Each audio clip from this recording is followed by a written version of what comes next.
नाम साखी, दंड का भागी हूं मैं। तो क्या एक समय में अपने मंत्री को बुलाया, अपने मंत्री को बुला के कहता है कि मुझे नींद नहीं आती है रात्रि। ऐसा कहा, क्या मुझे नींद नहीं आती रात्रि। तो कहा राजा आपको क्या हुआ है, क्यों नहीं आती आपको नींद। कहा ये जो हमारे कक्ष में जो हमारे जो महल है ना, वो हमारे रूम के अंदर हमारे कक्ष में जो ये एक विंडो है, वहां से दो हाथ आते हैं रोज रात्रि को। एक प्रेत आता है और वो प्रेत हमको डराता है, हमको नींद नहीं आती। ऐसे उसके हाथ निकलते हैं और कहता है कि हम आपको मार देंगे, हमको नींद नहीं आती, तो आप हमारी रक्षा करो। कहा कोई बात नहीं, कल आप क्या करना, कल आपके कक्ष में मैं सोऊंगा।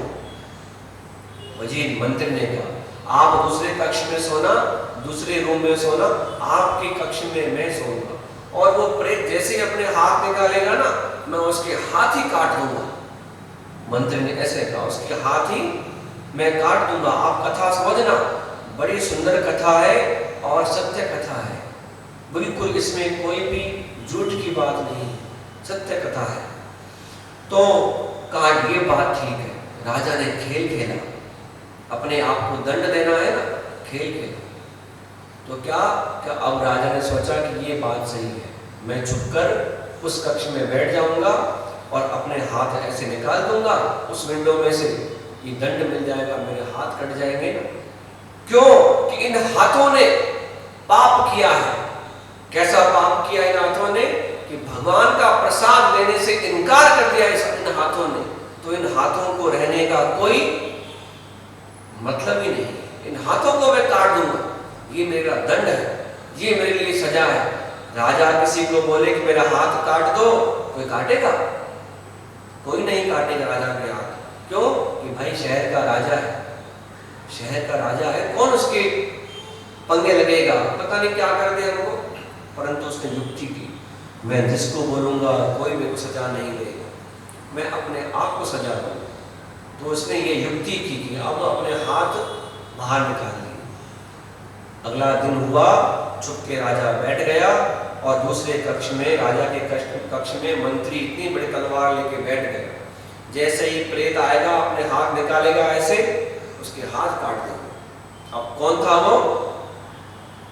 वो राजा था, अपने आप को दंड देने के लिए ऐसा कर रहा है। प्रेम से बोलेंगे सतनाम साखी। अगला दिन हुआ, रात्रि काल हुआ, रात्रि को क्या हुआ, वो हाथ बाहर निकले, वो बाहर हाथ निकले तो उनके हाथ मंत्री ने काट दिए। और बड़ा ये कष्ट राजा को हुआ, बड़ा चिल्लाया हरे राम हरे राम।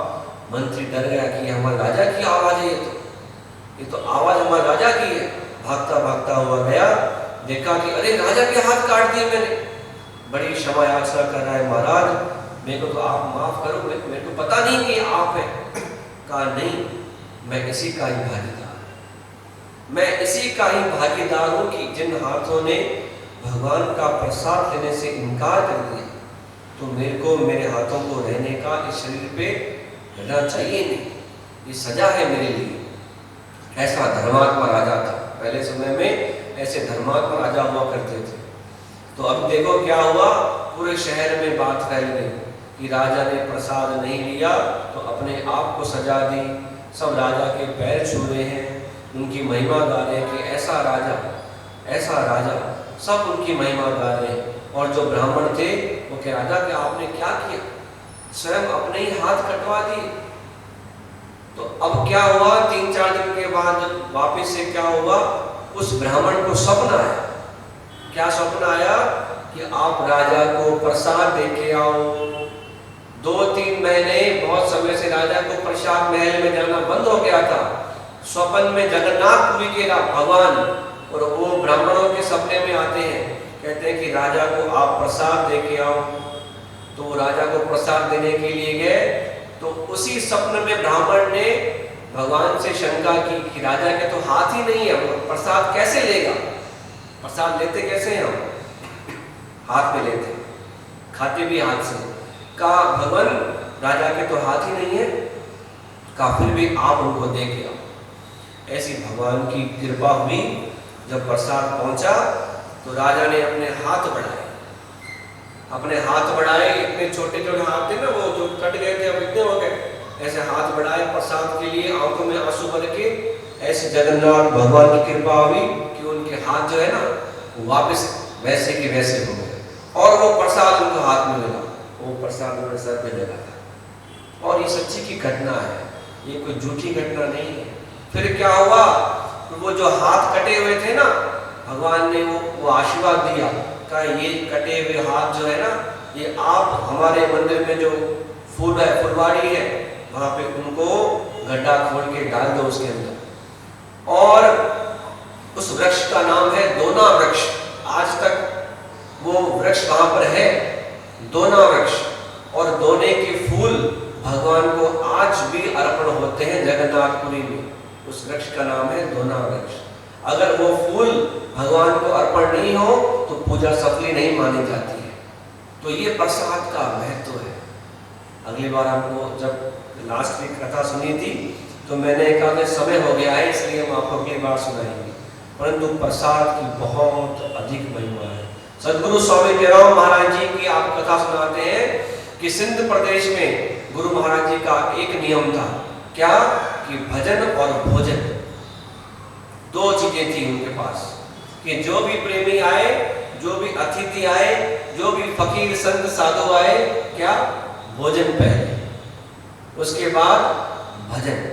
भाई सत्संग भी करना है आपको तो आपको प्रसाद भोजन भी पाना है। कहते हैं कि टुकड़ी आधाम जी गई गुरु महाराज जी, वो टुकड़ी गुरु महाराज जी की बहुत सफल हो गई। इसलिए आज तक प्रेम प्रकाश मंडल में यही नियम है कि भजन और भोजन चलता ही रहता है। आइए गुरु महाराज जी को हम इस नए वर्ष में, नूतन वर्ष में यही प्रार्थना करें कि हे गुरु महाराज, हे भगवान, आपसे हमारा संबंध जो है वो ऐसे जुड़ा रहे, हमारा प्रेम आपसे और अधिक बढ़े, हम अपने जीवन में कामयाब हो, और प्रसाद का महत्व समझकर हम भी अपने जीवन में उस बात को उतारेंगे तो जीवन का कल्याण होगा। बोलो गुरुदेव भगवान।